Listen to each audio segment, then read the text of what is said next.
स्वयं माता पार्वती के पैरों तले जमीन खिसक गई जब उन्होंने देखा कि काल के भी महाकाल महादेव अपना त्रिशूल छोड़कर हाथों में चूड़ियां पहन रहे हैं और साड़ी लपेट रहे हैं। पार्वती जी चिल्लाईं, स्वामी ये क्या अनर्थ है, आप स्त्री का रूप क्यों धर रहे हैं? महादेव की आंखों में आंसू थे। उन्होंने धीमे स्वर में कहा, गौरी, आज मेरी एक बेटी मौत और जिंदगी के बीच झूल रही है। उसकी माँ बाढ़ में फंसी है और उसे इस वक्त सिर्फ अपनी माँ की जरूरत है।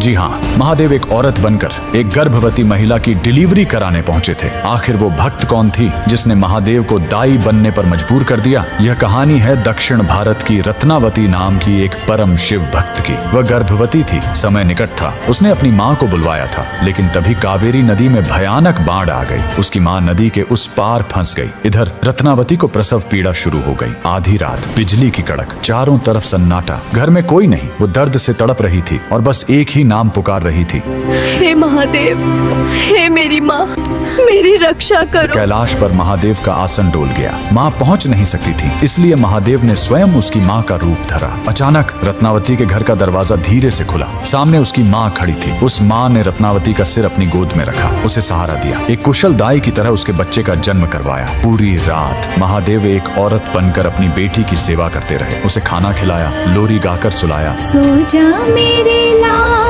तू सो जा, माँ तेरे संग ही है, डर मत अंधेरे। सुबह हुई, बाट कम हुई। रत्नावती की असली माँ हांफते हुए घर पहुंची। वो रोते हुए बोली, बेटी, मुझे माफ कर दे, मैं बाढ़ में फंस गई थी, मुझे आने में देर हो गई। रत्नावती स्तब्ध रह गई। उसने पूछा, अगर आप अभी आई हो तो रात भर जो मेरी सेवा कर रही थी वो कौन थी? दोनों ने कमरे में देखा, वहाँ कोई नहीं था, सिर्फ मोगरे के फूलों की महक और दीवार पर महादेव की एक धुंधली परछाई। भगवान ने एक स्त्री का मान रखने के लिए खुद स्त्री का रूप ले लिया। आज भी तमिलनाडु के त्रिची में स्थित थायुमानवर स्वामी मंदिर इस चमत्कार की गवाही देता है। आज भी वहाँ गर्भवती महिलाएं सुरक्षित डिलीवरी के लिए महादेव को चूड़ियाओं और साड़ी चढ़ाती हैं। महादेव से बड़ा कोई रक्षक नहीं और माँ से बड़ा कोई योद्धा नहीं। अगर आपको भी महादेव का यह माँ वाला रूप छू गया हो तो कमेंट में हर हर महादेव और जय माँ पार्वती जरूर लिखें।